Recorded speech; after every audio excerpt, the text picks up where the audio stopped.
नमस्कार दोस्तों।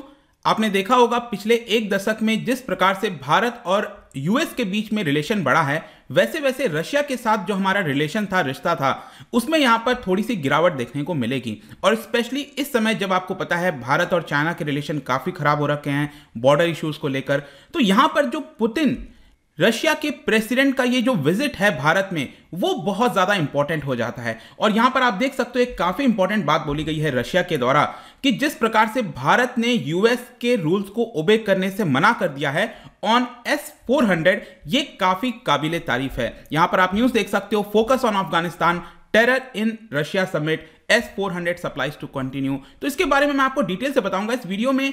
जो पूरा एक प्रकार से पर्सपेक्टिव है इस पूरे विजिट का, वो सब कुछ आपको समझ में आ जाएगा। काफी कुछ जानने को है, चलिए आगे बढ़ते हैं। लेकिन उसके पहले अगर आप यूपीएससी या फिर किसी भी एग्जाम की तैयारी कर रहे हैं तो आप हमारे ऐप को डाउनलोड कर सकते हैं या फिर studiiq.com विजिट कर सकते हैं। इसके अलावा अगर आप MCQs अटेम्प्ट करना चाहते हैं तो मेरे इंस्टा पेज पर जा सकते हैं, वहां पर स्टोरीज में सब कुछ आपको मिल जाएगा। तो चलिए यहां पर सबसे पहले हम देखेंगे एग्जैक्टली हो क्या रहा है, हम इस पूरे टॉपिक की चर्चा क्यों कर रहे हैं। ध्यान रखिएगा, व्लादिमीर पुतिन रशिया के जो प्रेसिडेंट हैं, वो पूरे पैंडेमिक के दौरान सिर्फ एक बार रशिया से बाहर गए थे और वो गए थे जेनेवा में जब बाइडेन के साथ समिट होना था। ये सिर्फ दूसरा विजिट है इस पूरे पैंडेमिक के दौरान जब रशिया के प्रेसिडेंट अपने देश से बाहर निकले हैं, और वो उन्होंने कौन सा देश चुना है? भारत को चुना है। तो इसलिए बहुत ही इंपॉर्टेंट हो जाता है। यहां पर आप देख सकते हो कि मंडे को, कल छोटे देर के लिए, मतलब कुछ देर के लिए पूरा समिट हुआ था पीएम मोदी और व्लादिमीर पुतिन के बीच में, और ये 21st इंडिया रशिया समिट था, आप इसको कह सकते हैं। जहां तक भारत का सवाल है तो भारत ने इस पूरे समिट को लेकर एक हिस्टोरिकल जो रिलेशनशिप है रशिया के साथ पिछले 7 दशक में, पिछले 70 वर्ष में आपने देखा होगा रशिया ने काफी ज्यादा मदद की है भारत की, चाहे जब भी भारत को किसी प्रकार से जरूरत पड़ी हो। और इसके अलावा यहां पर आपको पता है कि जो डिफेंस पार्टनरशिप है रशिया और भारत के बीच में, वो बहुत ज्यादा स्ट्रांग है। भले ही आप कह सकते हो बाकी एरियाज में चीजें थोड़ी सी डिटोरिएट हुई हैं, लेकिन डिफेंस पार्टनरशिप में आज भी करीब बताया जाता है कि 60 to 70% जो इंडियन सप्लाईज है वो रशिया से आता है। और जाहिर सी बात है, जब हमारे पास इतने इक्विपमेंट हैं तो उसके लिए लगातार जो रिलायबल सप्लाई है, पार्ट्स हैं, इक्विपमेंट्स हैं, वो सब भी हम रशिया के ऊपर डिपेंड करते हैं। और इसीलिए दोनों देश के बीच में जो रिलेशन है वो इंपॉर्टेंट हो जाता है। रशिया के लिए भी इंपॉर्टेंट है इकोनॉमिक पर्सपेक्टिव से, क्योंकि उनकी थोड़ी सी इकोनॉमी जो है वो डिटोरिएट हुई है, तो वो डिपेंड करते हैं कि जो अपना डिफेंस इक्विपमेंट है वो बाकी देशों को भेज सके। और ध्यान रखिएगा, ये कल जो समिट हुआ था वो सिर्फ लगभग 5 घंटे का ही था। मतलब प्रेसिडेंट पुतिन और प्राइम मिनिस्टर मोदी के बीच में जो मुलाकात हुई थी वो 5 घंटे से भी कम की मुलाकात थी, छोटा सा था। लेकिन इसके पहले ही एक दिन पहले जो यहां पर मिनिस्टर्स हैं रशिया के, यहां पर मैं बात कर रहा हूं foreign minister and defence minister, वो पहले ही भारत आ गए थे। और उनके और भारत के डिफेंस और फॉरेन मिनिस्टर के बीच में 2+2 जो मिनिस्ट्रियल मीटिंग होती है ना, 2+2 मिनिस्ट्रियल मीटिंग का मतलब होता है फॉरेन मिनिस्टर्स के बीच में दोनों देश के और डिफेंस मिनिस्टर के दोनों के बीच में। और इसी को लेकर यहां पर ये जो पूरा विजिट है आपको देखना होगा। तो सबसे इंपॉर्टेंट जो चीज इसमें पहली निकल कर आई वो है 28 एग्रीमेंट्स। दोनों देश के बीच में करीब 28 एग्रीमेंट हुए, जिसमें बताया जा रहा है कि 9 एग्रीमेंट्स दोनों देश के सरकारों के बीच में थे। मतलब डायरेक्ट यहां पर एग्रीमेंट हुआ है दोनों देश के सरकार के बीच में। और बाकी के यहां पर जो 19 एग्रीमेंट्स हैं वो हुआ था बिजनेस टू बिजनेस। मतलब आपको पता होगा जो बड़े बिजनेसेस हैं भारत के अंदर, रशिया के अंदर जो बिजनेसेस हैं, उन दोनों के बीच में यहां पर पार्टनरशिप देखने को मिलेगा। और ये कौन कौन से सेक्टर में थे? चाहे एनर्जी की बात करिए, स्पेस एक्सप्लोरेशन हो गया, साइंस एंड टेक्नोलॉजी हो गया, इंजीनियरिंग हो गया, ट्रेड, इन्वेस्टमेंट, ये सारी चीजों के लेकर ये पूरा समिट हुआ है। और यहां पर एक इंपॉर्टेंट चीज जो एक्सपेक्ट किया जा रहा था कि शायद हो सकता है भारत और रशिया के बीच में, वो नहीं हो पाया, और वो है आपका reciprocal exchange of logistical support. मतलब जिस तरह से आपने देखा होगा भारत और यूएस ने लॉजिस्टिकल एग्रीमेंट किया था, वैसा एग्रीमेंट रशिया और भारत के बीच में ये नहीं हो पाया। लेकिन इसके अलावा जो मिलिट्री पैक्ट की अगर आप बात करिए तो ये बहुत ही इंपॉर्टेंट है, और पिछले 1994 से हर 10 साल के लिए निकाला जाता है। ये आप देख सकते हो यहां पर अगेन आगे 10 साल का डिफेंस कॉपरेशन कैसा रहेगा दोनों देश के बीच में, उसको लेकर यह एग्रीमेंट हुआ, और इसका नाम दिया गया है agreement on program of military technical cooperation from 2021 to 31। तो इन 10 साल में और किस तरह से मिलिट्री एंगेजमेंट हम बढ़ा सकते हैं, चीजों को इंप्रूव कर सकते हैं, वो किया गया। और आपको पता भी होगा कल वीडियो भी बनाया गया था जिसको लेकर 8203 जो असॉल्ट राइफल है जो यूपी के अमेठी में बनना है, करीब 6 लाख से ज्यादा जो राइफल्स हैं वो सप्लाई किया जाएगा। तो ये एक बहुत बड़ा इंपॉर्टेंट कदम है, करीब 5000 करोड़ से ज्यादा का ये पूरा डील बताया जा रहा है। लेकिन यहां पर जो सबसे इंपॉर्टेंट एक और चीज थी वो था S-400 डील को लेकर। इसको लेकर ऑलरेडी आपको पता है कुछ दिन पहले खबर आई थी कि रशिया ने S-400 जो एंटी बैलिस्टिक मिसाइल्स है उसको यहां पर सप्लाई स्टार्ट कर दिया है भारत के अंदर। और यहां पर खासकर आप देख सकते हो भारत का जो बयान आया है, भारत का यही कहना है कि देखिए हमारे देश की जो इंडिपेंडेंट फॉरेन पॉलिसी है हम उसी को ही साथ लेकर चलेंगे। और S-400 की legacy it goes back to 2018, मतलब उस समय एग्रीमेंट हुआ था। और उसके बाद आपको याद होगा रशिया जो डोनाल्ड ट्रंप हैं उनके दौरान यहां पर एक एक्ट लाया गया था जिसका नाम था CAATSA act, countering America's adversary through sanctions act. America का यह कहना था कि जो भी देश उसके एडवर्सरीज के साथ, जैसे नॉर्थ कोरिया हो गया, रशिया हो गया, उनके साथ अगर आप डीलिंग करते हो डिफेंस का कुछ भी, तो हम आपके ऊपर सैंक्शंस लगा सकते हैं। तो भारत का कहना था कि देखिए जब आपने ये एक्ट लाया था उसके पहले ही हमारी डील हो गई थी रशिया के साथ, और आप इस तरह से नहीं कर सकते, हमारे फॉरेन पॉलिसी को इन्फ्लुएंस नहीं कर सकते। और भारत ने जो अमेरिका की बात है उसको नहीं माना था। और इसी को एक प्रकार से आप कह सकते हो जो फॉरेन मिनिस्टर हैं रशिया के, लेवरोव, सर्जी लेवरोव, उन्होंने यहां पर इसको हेल किया और काफी ज्यादा बढ़ चढ़कर तारीफ की भारत की कि किस तरह से भारत ने अपने स्टैंड पर खड़ा रहा और यूएस की बात मानने से एक प्रकार से इनकार कर दिया। लेकिन इसके अलावा यहां पर जो यूएस का काटसा सैंक्शंस वगैरह को लेकर जो पूरा चीज था उसके बारे में यहां पर चर्चा नहीं की गई है।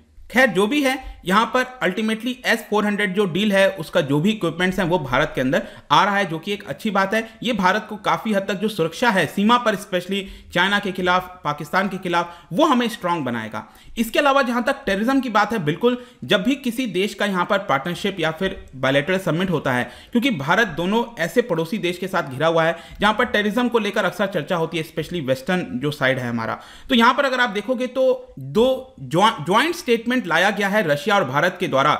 उसके अंदर क्लियरली मेंशन किया गया है भारत का जो कंसर्न्स है related to terror networks like Pakistan based terror group, जैसे कि एलईटी हो गया, लश्कर ए तैयबा, अब उसको अफगानिस्तान के अंदर पनाह मिल जाएगा। इसको लेकर जो भारत का कंसर्न है वो इस पर्टिकुलर स्टेटमेंट के अंदर डाला गया है दोनों देश के बीच में। और यहां पर क्लियरली एम्फसाइज किया गया है कि जो अफगानिस्तान की टेरिटरी है वो किसी भी प्रकार का जो टेरर फाइनेंसिंग है, प्लानिंग है, ट्रेनिंग है, वो वहां की सरजमी पर नहीं होना चाहिए। और इसके अलावा यहां पर रीअफर्म किया गया है कि जितने भी टेररिस्ट इंफ्रास्ट्रक्चर हैं आसपास के रीजन में उसको यहां पर खत्म किया जाए। इसके अलावा जहां तक रीजनल सिक्योरिटी की बात है, अब देखिए रीजनल सिक्योरिटी भारत के पर्सपेक्टिव से, रशिया के पर्सपेक्टिव से, दोनों के लिए इंपॉर्टेंट हो जाता है, क्योंकि अफगानिस्तान के अंदर जो भी कुछ हुआ यहां पर उसका इंप्लीकेशन आपको डायरेक्टली सेंट्रल एशिया में देखने को मिलेगा। इसके अलावा यहां पर यह भी डिस्कशन किया गया कि चाइनीज जो इंकर्शन हुआ है लद्दाख रीजन में उसको लेकर भी चर्चा हुई। अब उसको लेकर एग्जैक्टली क्या हुआ है वो तो नहीं बताया गया, लेकिन चर्चा डेफिनेटली हुई है। और यहां पर यूक्रेन का पूरा मामला चल रहा है जिसको लेकर पूरा विश्व चिंतित है, उसके बारे में भी भारत और रशिया के बीच में चिंता हुआ। लेकिन यहां पर एक इंपॉर्टेंट चीज यही बताया जा रहा है कि अफगानिस्तान के अंदर यहां पर जो टेररिज्म है, रेडिकलाइजेशन है, ड्रग ट्रैफिकिंग है, वो सारे इश्यूज से हमें निपटना होगा। और साथ ही साथ अफगान के लोगों को जो तुरंत ह्यूमैनिटेरियन असिस्टेंस की आवश्यकता है वो यहां पर प्रोवाइड करनी होगी। तो ये तो हमने कुछ अच्छी बातें कर ली जो कि समिट से निकल कर आई। लेकिन दूसरा जो भारत और रशिया के बीच में एक अपोजिशन का तरह से काम कर सकता है और वो मुद्दा है ऑकस और इंडो पैसिफिक। यहां पर रशिया ने पूरी तरह से खारिज कर दिया है इंडो पैसिफिक को लेकर। आपको पता है जो इंडो पैसिफिक का मतलब भारत का जो पूरा इंडियन ओशन फिर पैसिफिक रीजन अगर आप देखोगे तो उसको लेकर अक्सर इंडो पैसिफिक की चर्चा होती है, स्पेशली चाइना को काउंटर करने के लिए। तो रिसेंटली आपने देखा होगा, भी जस्ट 2 दिन पहले मैंने वीडियो भी बनाया था कि रशिया ने इंडो पैसिफिक को एक तरह से खारिज करने के लिए जो कुरिल आइलैंड है, यहां पर एक आइलैंड है छोटा सा मटुआ, वहां पर मिसाइल्स को तैनात कर दिया है। मतलब एक कोई ऐसा नहीं है कि युद्ध होने वाला है, लेकिन यहां पर एक इंडिकेशन देने की बात कही जा रही है कि हम तैयार हैं। मतलब कि इंडो पैसिफिक में अगर गतिविधि बढ़ेगी तो रशिया भी उसके अंदर तैयार रहेगा, ऐसा रशिया के द्वारा संकेत दिया जा रहा था। तो इस पूरे समिट के दौरान अगर आप देखोगे तो क्लियरली जो फॉरेन मिनिस्टर हैं रशिया के, उन्होंने बोल दिया है कि उनको ये जो इंडो पैसिफिक की स्ट्रैटेजी अपनाई जा रही है वो थोड़ा सा कंसर्न है उस चीज को लेकर। स्पेशली रिसेंटली आपने देखा होगा ऑस्ट्रेलिया, यूके और यूएस के बीच में जो पार्टनरशिप हुआ है जिसको ऑकस डील कहा जा रहा है, जिसके तहत यूके और यूएस दोनों ऑस्ट्रेलिया को न्यूक्लियर सबमरीन प्रोवाइड करेंगे ताकि काउंटर एक प्रकार से चेक लगाया जा सके चाइना के ऊपर। तो रशिया ने कहा है कि ये जो न्यूक्लियर सबमरीन दी जा रही है क्या ये आईएई नॉर्म से कंप्लाई करता है कि नहीं, नॉन प्रोलिफरेशन रूल्स को कंप्लाई करता है कि नहीं, ये सारी चीजें यहां पर रशिया ने चिंता जताई। जाहिर सी बात है इसको लेकर, क्योंकि ऑब्वियसली क्वाड अगर आप देखोगे तो इसमें भारत क्वाड का पार्ट है, तो यहां पर थोड़ा सा डिफरेंसेस आपको रशिया और भारत के बीच में देखने को मिलेगा। तो ये सारी इंपॉर्टेंट चीजें थी जो मैंने आपको यहां पर बता दिया। लेकिन जो पूरा ज्वाइंट स्टेटमेंट है, इसका नाम क्या दिया गया, इसको ध्यान रखना अपने एग्जाम पॉइंट ऑफ व्यू से, partnership for piece, progress and prosperity, तो PPPP।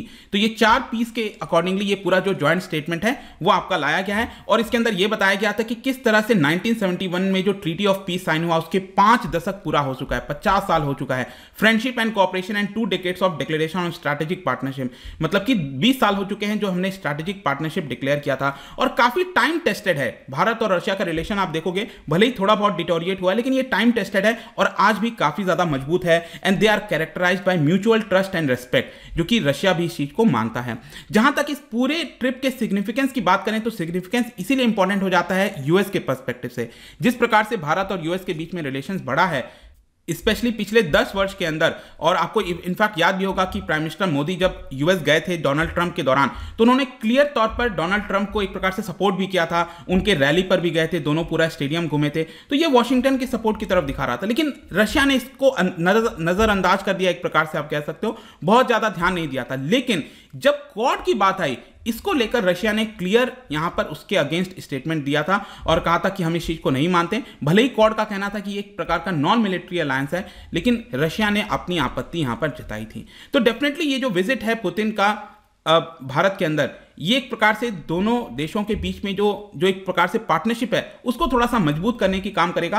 आगे हम देखेंगे कि किस तरह से ये सारी चीजें इंप्लीमेंट होती हैं नहीं। बट ये जो पूरा ट्रिप था, इसके बारे में जितनी चीजें थी वो मैंने आपको इस वीडियो के माध्यम से बता दिया है। जाने से पहले एक इंटरेस्टिंग क्वेश्चन, क्या बता सकते हो कि जो ईस्टर्न इकोनॉमिक फोरम है जो कि हर साल होता है, ये कौन से देश में होता है? ईस्टर्न इकोनॉमिक फोरम, ठीक है। आपने एक सुना होगा वर्ल्ड इकोनॉमिक फोरम, ठीक है, तो वो तो आपका यूरोप में होता है, स्विट्जरलैंड में, वो एक अलग हो गया। मैं बात कर रहा हूं ईस्टर्न इकोनॉमिक फोरम की। ये आपको बताना है। इसका राइट आंसर आपको पता ही है, मेरे इंस्टाग्राम पर तो मिलेगा ही। वहां पर अगर आप नहीं हो कोई बात नहीं, टेलीग्राम से भी ले सकते हैं इसका सही उत्तर। मैं कई सारे एमसीक्यूज यहां पर डालता रहता हूं स्टोरीज के फॉर्म में, आप जाकर प्ले कर सकते हो। बाकी अगर आपको पीडीएफ चाहिए तो टेलीग्राम पर आइए, अलग अलग सोशल मीडिया पर भी आप जुड़ सकते हैं। साथ ही साथ यूपीएससी या फिर किसी भी एग्जाम की तैयारी कर रहे हैं तो आप हमारे ऐप को डाउनलोड करिए। आई होप की वीडियो आपको पसंद आया होगा। मिलता हूं आपसे next time. Till then, thank you very much, see you soon.